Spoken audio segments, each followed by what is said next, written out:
At the crossroads of East and West lies Asia Minor, bordered to the north by the Caucasian Plateau. Thousands of years ago, an Indo-European nation emerged, calling themselves Armenians. By the Golden Age of Rome, Armenia was a revered ally, or a feared enemy. Being on the paths of trade and war was a blessing and a curse. Armenia was under constant threat of attack. Yet neither Alexander the Great nor any other conqueror could subjugate this stubborn people.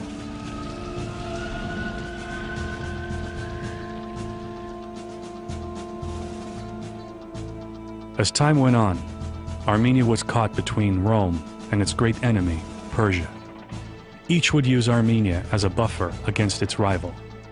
Great cities were laid waste, time and again. Armenian kings rose to power through a combination of skillful maneuvering and outright warfare. Tigran the Great allied himself with Rome's enemies and extended his empire from the Caspian to the Mediterranean. Rome sent its finest generals against him before he was defeated. This was the end of a golden age for Tigran's people. Like the Romans and the Greeks, the Armenians had their pantheon of ancient gods. Among the nobility, which had been seeded by Persian aristocracy, the monotheistic faith known as Zoroastrianism was also common. But the world was in a time of change again, and merchants traveling to the great centers of trade in the Middle East came into contact with a new idea. A faith that would soon shape the identity of their kinsmen. By the 4th century AD, Armenia had been the first to adopt Christianity as its official religion, even before Constantine tolerated it within the Roman Empire. This new religious identity demanded translation of the scriptures into the language of the people, and for this task, known to scholars as the Queen of Translations, an alphabet was invented. This was a new golden age. A century later, the people of Asia Minor were caught again between the Roman and Persian worlds. The Persian Shah sought to strengthen his hold over his empire by forcing all Christians to renounce their faith and adopt Zoroastrianism, the Persian religion. This enraged the Armenian nobility. Abandoned by Byzantium, a general named Vartan Mamagonian led his people in revolt. It was Armenia's first test as a Christian nation.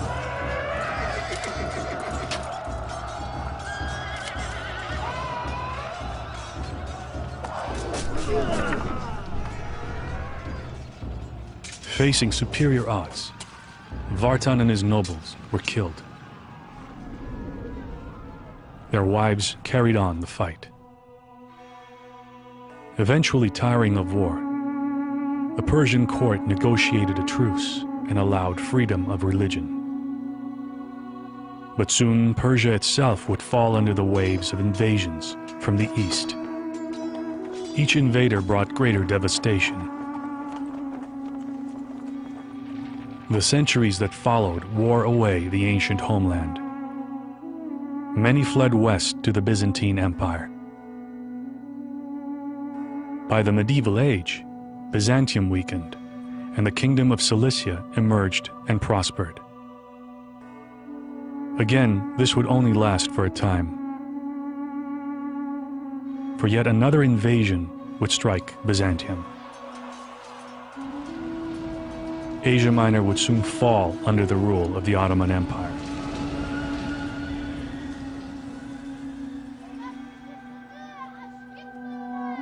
In theory, Islamic law granted Christians and Jews a certain amount of freedom. The Ottomans were shrewd in managing their multi-ethnic empire.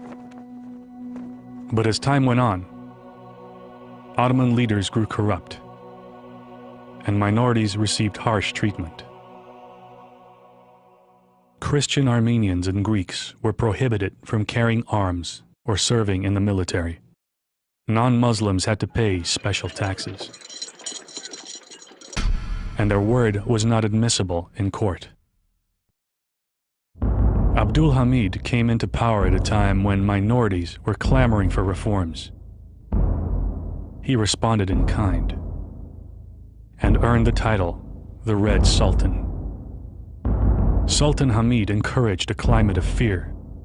Kurdish tribesmen were given license to commit atrocities. There were massacres, and all the while, the victims were prohibited from carrying arms in self-defense.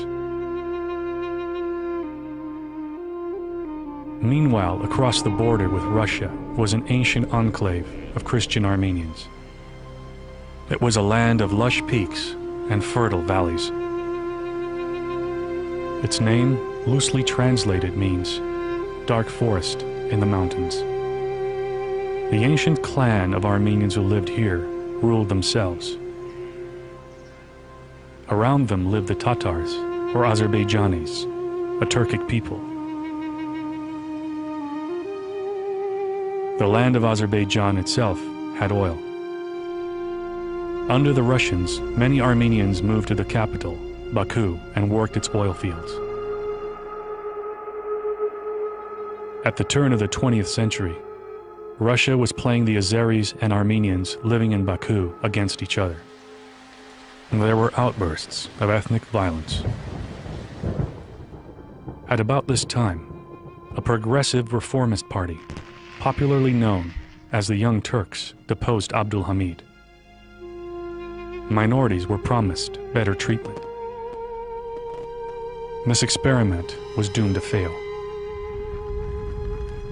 When Turkey entered the First World War as Germany's ally, it turned on its minorities. Of these, Armenians were the hardest hit.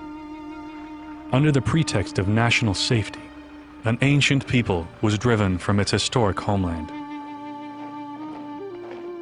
Anyone of influence was rounded up and executed. Those in the army were stripped of their weapons and reassigned to labor battalions. In a systematic fashion, old men, women, and children were forced to march through deserts